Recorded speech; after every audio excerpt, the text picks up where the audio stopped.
नमस्कार दोस्तों, स्वागत करता हूं मैं अपने एक नए एपिसोड में। और ये मेरे पॉडकास्ट का पहला वीडियो है जो कि मैं एक बहुत ही खास मेहमान के साथ करने जा रहा हूं, जो कि मेरे दादाजी हैं। और ये पॉडकास्ट बहुत ही खास होने वाला है, तो मैं उम्मीद करता हूं, आशा करता हूं आप मेरे साथ इस एपिसोड में बने रहेंगे। तो शुरुआत करता हूं मैं दादाजी का परिचय कराने से। ये मेरे दादाजी हैं जिनका नाम श्री गया प्रसाद पांडे जी है।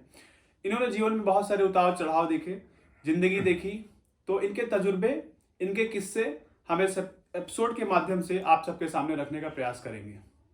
तो दादाजी प्रणाम करता हूं मैं आपको। आयुष्मान।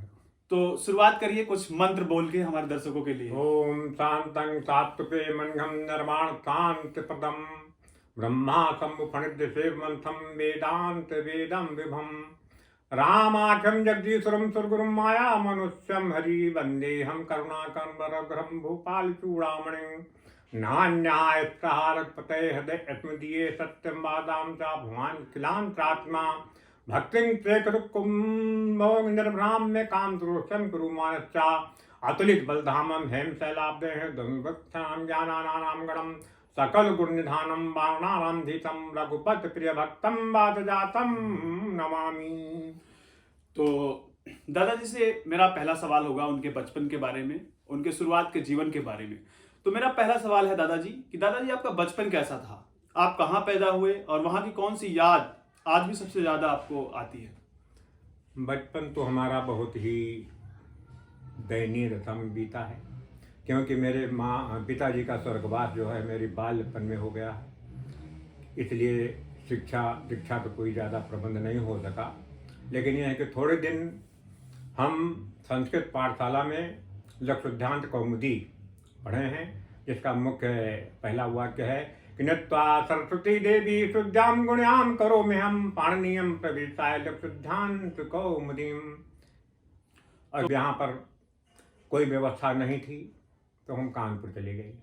कानपुर में बहुत संघर्ष किया। अंत में हमारे पंडित जगतवीर सिंह द्रोण जो राष्ट्रीय स्वयं संघ के सरसंघचालक थे जी, उनसे हमारा परिचय हुआ और इसका हमारे ऊपर बहुत संघ का प्रभाव पड़ा।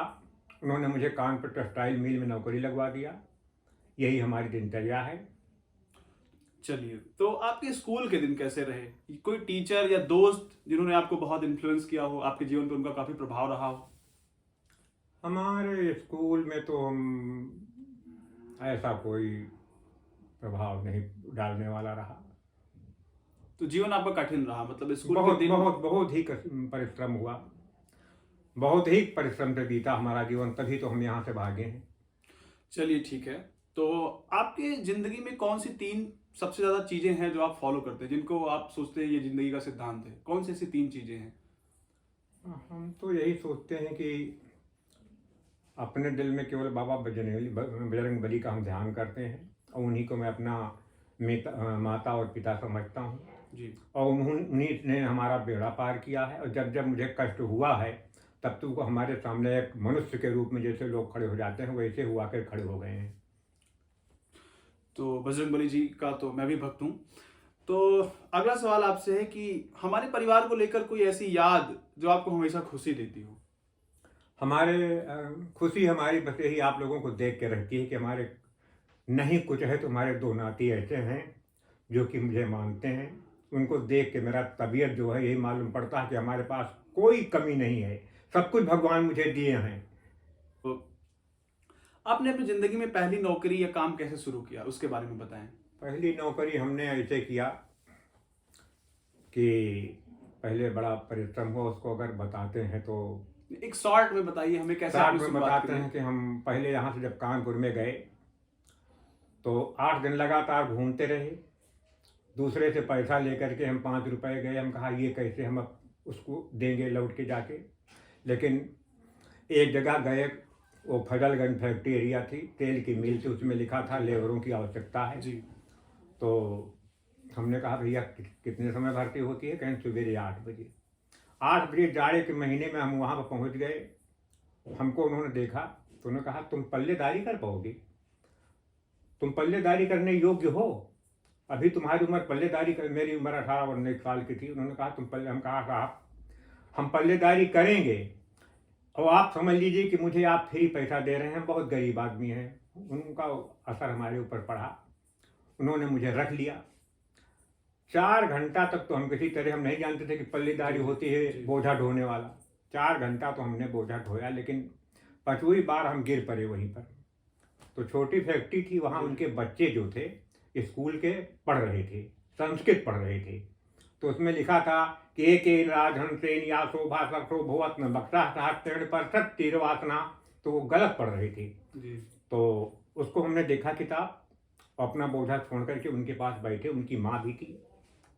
तो उनको हम सही ढंग से, और ये तमाम श्लोक थे, गजाननम भूतगणादितेव्यम कपित्त जम्बूफलचार भक्षणम उमासुतम शोक विनाशकारकम। तो ये सही ढंग से नहीं पढ़ पा रहे थे, छोटे बच्चे थे। उनको हमने पढ़ाया तो इसका प्रभाव उनके ऊपर पड़ा। उन्होंने कहा बेटा तुम इसको ढोना बंद कर दो और तुम थोड़ा थोड़ा ले आओ।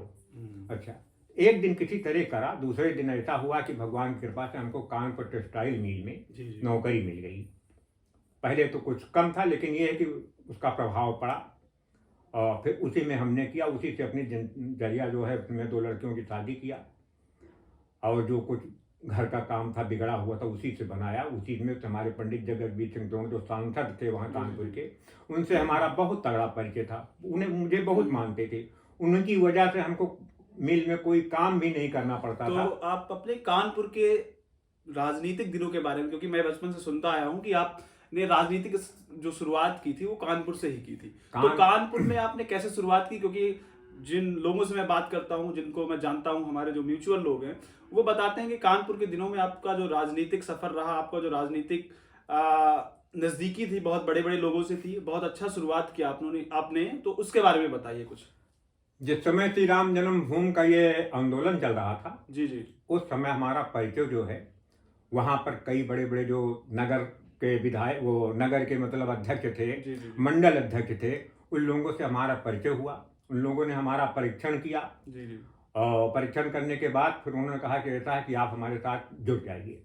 संघ से और भाजपा से 6 अप्रैल 1980 को भारतीय जनता पार्टी की तीसरी स्थापना थी, तीसरी बार स्थापना थी।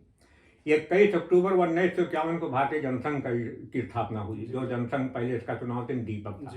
शुरुआत वहां से हम कर रहे हैं कि जिस समय हिंदुस्तान का विभाजन हुआ था, उस विभाजन में जो लाहौर और कराची से हिंदुस्तान को रेलगाड़ियां आती थी, उन रेलगाड़ियों में किसी के स्तन काट, औरत के स्तन काट लिए गए थे, किसी के हाथ काट लिए गए थे, किसी के पैर काट लिए गए थे, और खून से लिखा होता था कि हिंदुस्तान को हम तोहफा भेज रहे हैं। तो यहाँ नाथूराम गोडसे की इच्छा थी कि जिस तरह से हमारा हिंदू पाकिस्तान से कट के आ रहा है, उसी बोगी में काट करके हम यहाँ से कट्टरपंथियों को भेजेंगे, तब वहाँ के हिंदुओं का कत्लेआम बंद होगा।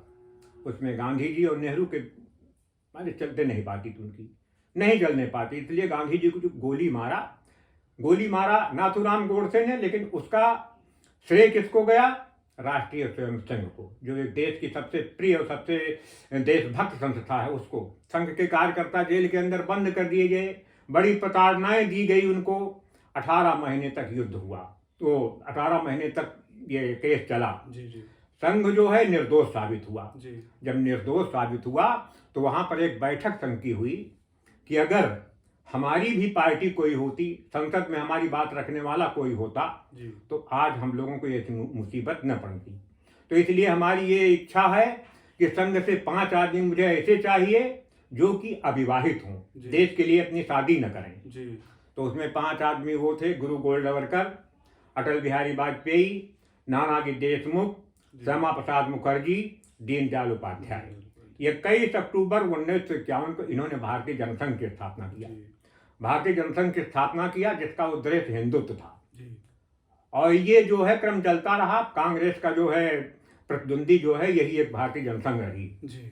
लेकिन 1975 में जब श्रीमती इंदिरा गांधी ने इमरजेंसी लागू किया, उस इमरजेंसी में जिस तरह से संघ के कार्यकर्ता प्रताड़ित हुए थे, वैसे सारे देश के नेता जो हैं विपक्षी सब प्रताड़ित हुए। और इतना प्रताड़ित हुए कि सबको जेल के अंदर बंद कर दिया। उस समय एक हाहाकार मच गया, जबरदस्ती नसबंदी हो रही थी, मीसा DIR सब कुछ लगा था। देश में एक आपातकाल ऐसा स्थित हुआ कि वो शायद उसका वर्णन अंग्रेजों के समय तो हो सकता था, लेकिन इस शासन में नहीं हो सकता था। इसके बाद में फिर जितने नेता थे यहाँ के, जयप्रकाश नारायण, हर पार्टी, तो तमाम पार्टियां उस समय भी थी, तो पटना की जेल में सब बंद थे। तो जयप्रकाश नारायण ने कहा, सर्वोदय नेता थे, उन्होंने कहा कि अगर आप लोगों को कांग्रेस से लोहा लेना है तो सब एक झंडे के नीचे, एक निशान के नीचे आ जाइए। क्यों कि कांग्रेस की जड़ें जो है इतनी गहरी हो गई हैं, वो सब प्रांतों में है, लेकिन तुम लोग प्रांतीय हो, कोई एक प्रांत में है, कोई दूसरे प्रांत में, इसलिए सब लोग एक निशान के नीचे, एक झंडे के नीचे आ जाओ।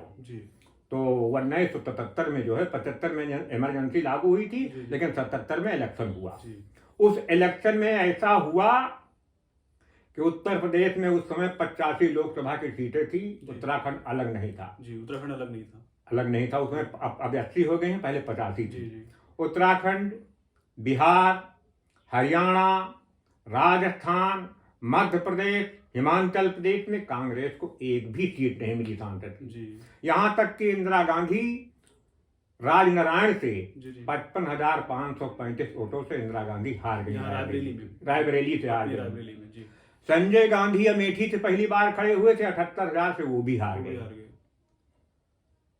तो वहीं से हमारा लोगों को, हम मंडल के अध्यक्ष बनाए गए, कानपुर में महानगर में मंडल के अध्यक्ष बनाए गए। और उस समय ये था कि एक से एक विधायक और सांसद को अगर मैं फटकार देता था तो हाथ जोड़ के पानी कहते। आपके जलवे मैंने सुन रखे थे और लोगों से कि कानपुर में आपके जो जलवे और जहाँ जो होता था, सांसद जहाँ मिलते थे पैसे गले से लगा लेते थे। और वहां पर ऐसा हमारा बर्ताव हुआ कि अगर श्रम मंत्री बालचंद्र मिश्रा श्रम मंत्री हुए, अगर कानपुर टेक्सटाइल में हमें फोन आया कि गया प्रसाद पांडे कहाँ है, मैनेजर साहब ने कहा है जो श्रम मंत्री ने कहा है, तो उन्होंने कहा आप कुछ न करिए, केवल आप पावर हाउस में बैठे रहिए, जो किसी डिपार्टमेंट से रिपोर्ट आती है आप उसको बताएं कि आप यहाँ आके करवाइए, यहाँ आके करवाइए।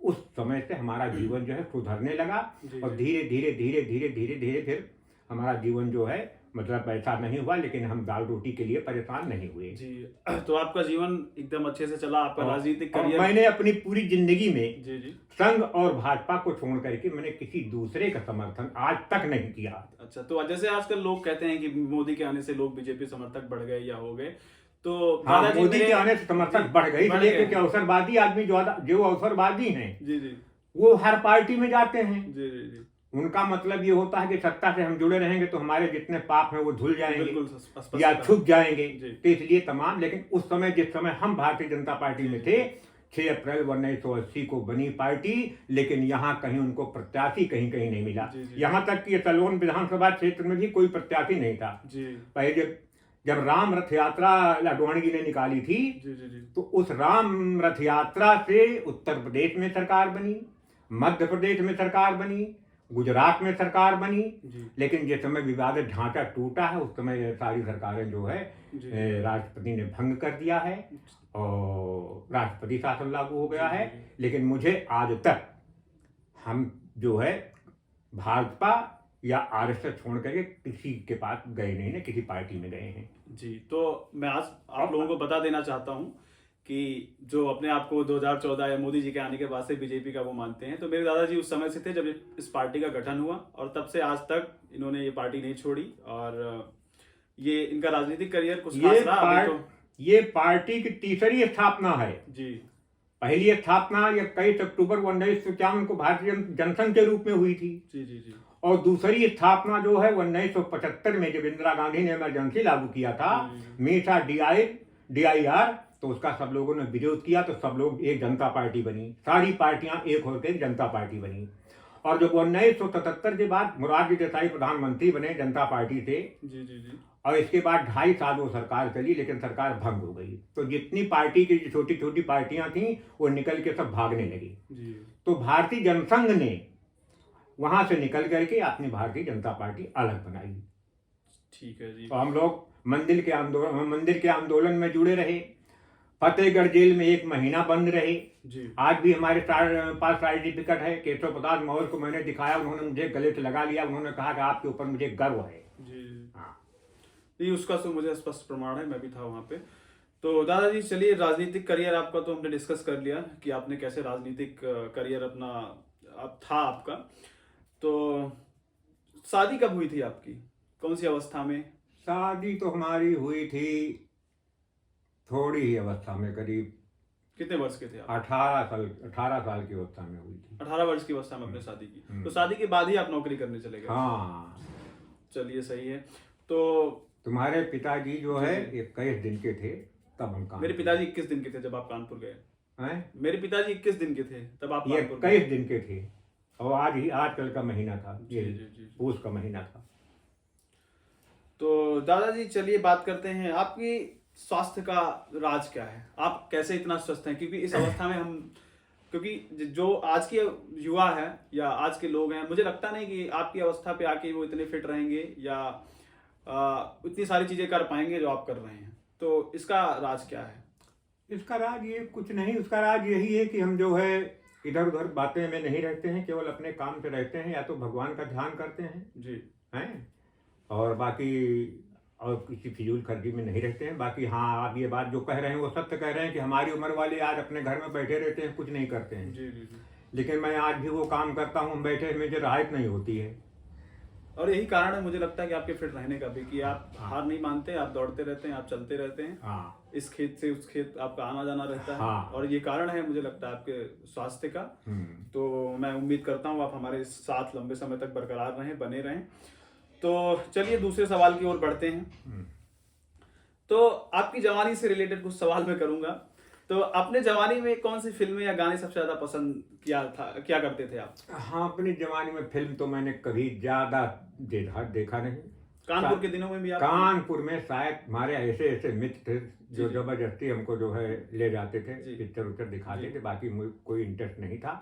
हम महाभारत है, देवी भागवत है, कल्याण है, ये सब मंगाते थे, वही पढ़ते थे। आज भी मैं गारंटी देता हूँ, चैलेंज देता हूँ कि जो अपने को कहते हैं कि मैं भागवत कहता हूँ, सब कुछ कहता हूँ, लेकिन मुझे देवी भागवत मुँह जबानी पूरी रात में रात भर कह सकता हूँ जी। वो तो देवी भागवत मुझे पूरी रात भर दिन कह सकता हूँ, और बाकी जो भागवत है उसको भी कह सकता हूँ। श्री रामचरितमानस का मुझे इस समय ज़्यादा प्रेम है, क्योंकि उसमें हर जगह ये होता है कि आप सुंदरकांड का पाठ करें, सुंदरकांड का पाठ करें। सुंदरकांड का पाठ ही मुझे बड़ा अच्छा लगता है। और मैं जहाँ जाता हूँ, यहाँ रैधरा गए थे, अटाया गए थे, वहाँ पर कम से कम नहीं तो 1000 आदमी जुटा था। तो हर एक तरफ ब्राह्मण थे, एक तरफ क्षत्रिय लोग बैठे हुए थे। तो वहाँ यही श्री रामचरितमानस की बात चल रही थी। तो 2 कुर्सियाँ उसमें केवल खाली थी, बाकी सब भरी थी। तो हम और हमारे यहाँ के उमा दुबे, ये 2 लोग गए, वहाँ बैठ गए, और जो चर्चा चल रही थी उसी पे हमसे प्रश्न पूछा, तो हमने प्रसंग अपना छेड़ दिया। हम बता रहे हैं कि जब जिनको मैं सोचता था कि शायद ये हमसे बोल दें तो मैं अपने को कृतार्थ समझूं, वो लोग जाने लगे हैं, तो हमारे पैर छुए हैं, कहें महाराज फिर कभी दर्शन देना। और मैंने सुंदरकांड का पाठ कहा, 2 घंटे तक मुँह जबानी उसको कहा, उसका अर्थ कहा। इसका प्रभाव पड़ा। आज भी लोग मेरे पास फोन करते हैं कि भाई उनको जरूर लाना पंडित जी को। तो अगला सवाल आपसे है, आपके जमाने में और आज के जमाने में सबसे ज्यादा फर्क क्या देखते हैं आप? अब स्वार्थ की भावना हो गई है जी। अब जो है जहाँ पर अपना स्वार्थ है वहीं लोग जुड़ते हैं जी, स्वार्थ के कारण, लेकिन पहले निस्वार्थ की भावना थी। बिल्कुल, मैंने भी स्पष्ट महसूस किया है इस चीज को। हाँ जी हाँ, अब जो है स्वार्थ की भावना है। तो दादाजी अगला सवाल मुझे होगा, जैसा कि टेक्नोलॉजी के बारे में होगा, कि टेक्नोलॉजी मतलब कि आजकल सब कुछ हाईटेक हो गया है, फोन्स बहुत एडवांस हो गए हैं, सारी चीजें बहुत हो गई हैं। तो आपको क्या पसंद है? ये लाइफ पसंद है, ये जिंदगी पसंद है जिसमें गैजेट्स हैं, मोबाइल फोन्स हैं, टीवी का है, सब कुछ इजीली एक्सेस है, या पुराना जमाना पसंद है जहाँ पे ये सारी चीजों का अभाव था फिर भी जीवन अच्छा था? देखो, ऐसा है कि हमें तो पुराने जमाना पसंद है, इसलिए कि आज इस टीवी का प्रभाव, मोबाइल का प्रभाव नए युवकों और युवतियों पे इतना पड़ रहा है कि वो जो है अपना कुसंगति की ओर बढ़ रहे हैं, ये सब जो है पतन की ओर जा रहे हैं। जी जी जी। वैसे मनोरंजन तो बहुत सुंदर है, मनोरंजन बढ़िया होता है, लेकिन आज ये पतन की ओर जा रहे हैं। हमें वो जमाना अच्छा था कि आज एक शादी में कम से कम नहीं लाखों रुपए लग जाते हैं, 1000 करोड़ों रुपए लग जाते हैं, लेकिन उस समय साधारण जीवन था। आप जाइए बिस्तरा जमीन में बिछाया रहेगा और शाम को खाना पीना ठीक से मिलेगा। आज लाखों रुपए केवल टेंट में लग जाते हैं। तो हमको तो अपने टाइम हमको वही जीवन पसंद था, ये नहीं। जी, तो बहुत ही अच्छा बताया आपने। तो आपको जीवन में सुकून क्या चीजें देती हैं? मेंटल पीस जिसको बोलते हैं, सुकून किस चीजों से मिलता है? हमें शांति से मिलता है। शांति, वही शांति कैसे मिलती है आपको?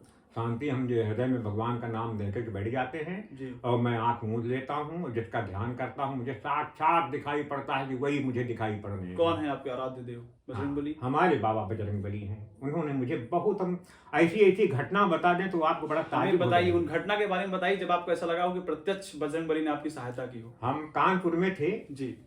और 10:30 बजे जाड़े के महीने में ड्यूटी से आ रहे थे जी। तो एक जगह पर तिराहा था जी। वहीं पर एक बड़ा भारी गड़ंत रखा हुआ था। गड़ंत क्या होता है? हमारे गड़ंत मतलब ऐसा होता है कि उसमें जो है नारियल कटा होता है, फूल होते हैं और तमाम मतलब बलि दी होती है और तमाम धूप बत्ती जली होती हैं, 16 जला होता है। तो हम ध्यान ऊपर को करके जा रहे थे, वहीं पर हमने नाम गए।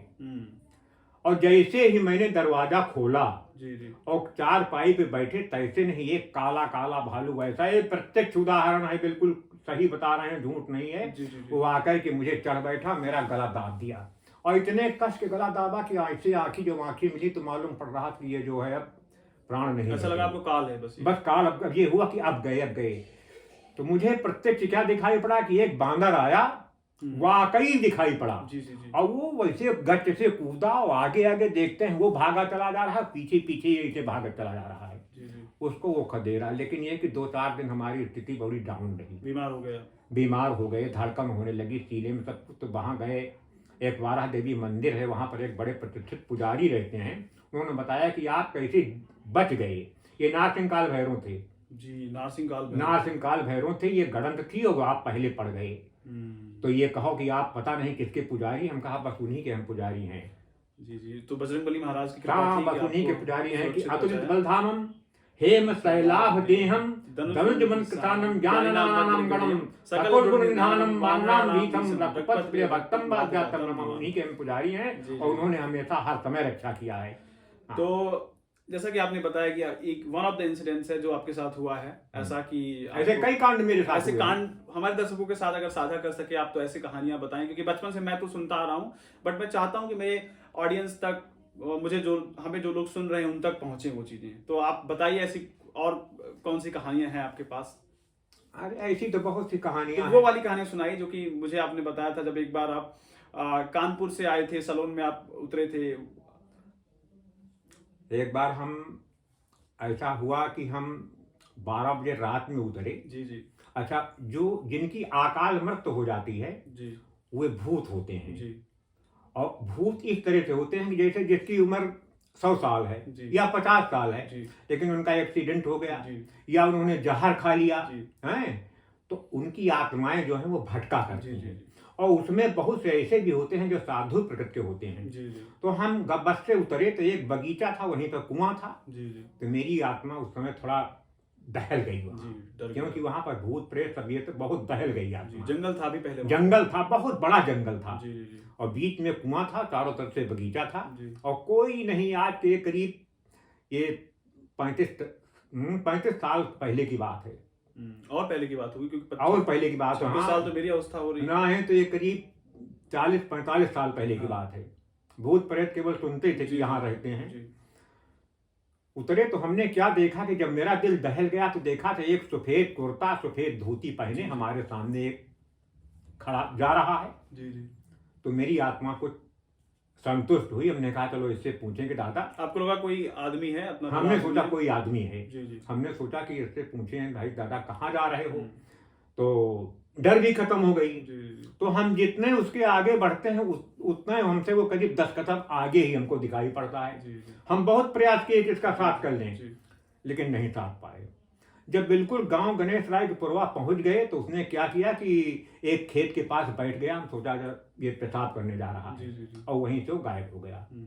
तो लोगों से बताया तो उन्होंने कहा कि ये पठान बाबा हैं। अच्छा, पठान बाबा हैं। ये पठान बाबा हैं। ये अगर कोई आदमी डरता है तो ये जो है उसकी सहायता करते भगवान हैं, का ही मदद था। मदद करते हैं। तो तो सभी आत्माएं जो होती हैं जी। वो सब जो है बुरी नहीं होती हैं। जी। कुछ अकाल मृत्यु हो जाती है, लेकिन उनके अंदर में दया होती है। जी, कहने जी। की श्रोतम सुतैनेम न कुंडलेन दानेन पाणेन न कंगनेन विभाति काया करुणा पराणा परोपकारेण न चंदनेन। आदमी अगर चंदन लगाता है जी और उसके अंदर दया नहीं है, जी उसका हृदय कोमल नहीं है, जी जी। तो वो चंदन बेकार है।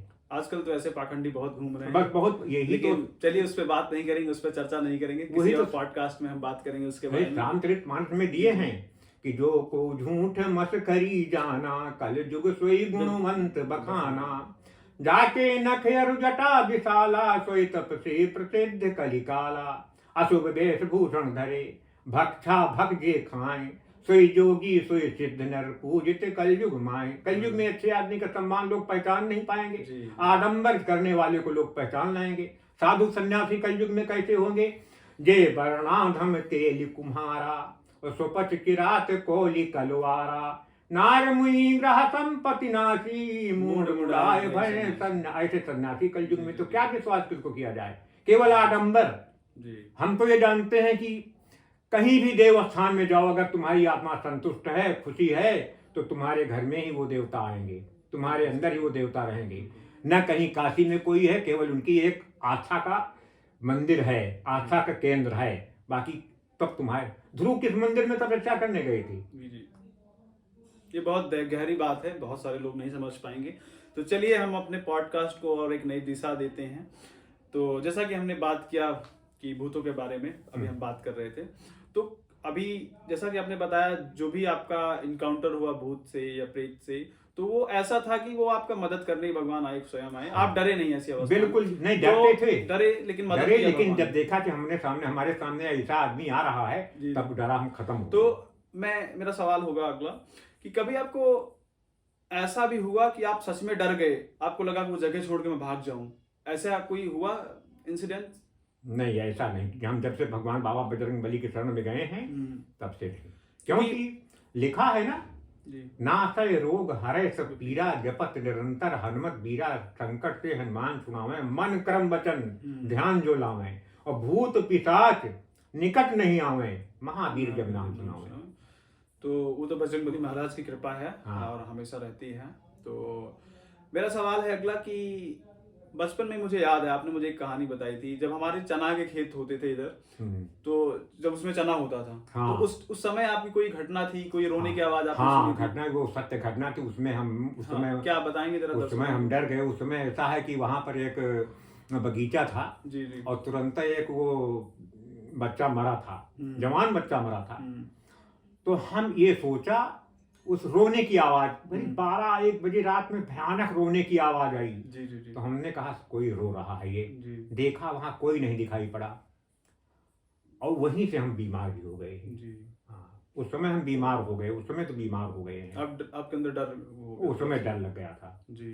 कि जहां जब कोई दिखाए और रोने की आवाज, इतनी भयानक आवाज रोने की आ रही है, उस समय हम बीमार हो गए थे। जी। लेकिन उस समय तब से मैंने जिसको पकड़ा है, जी जी जी।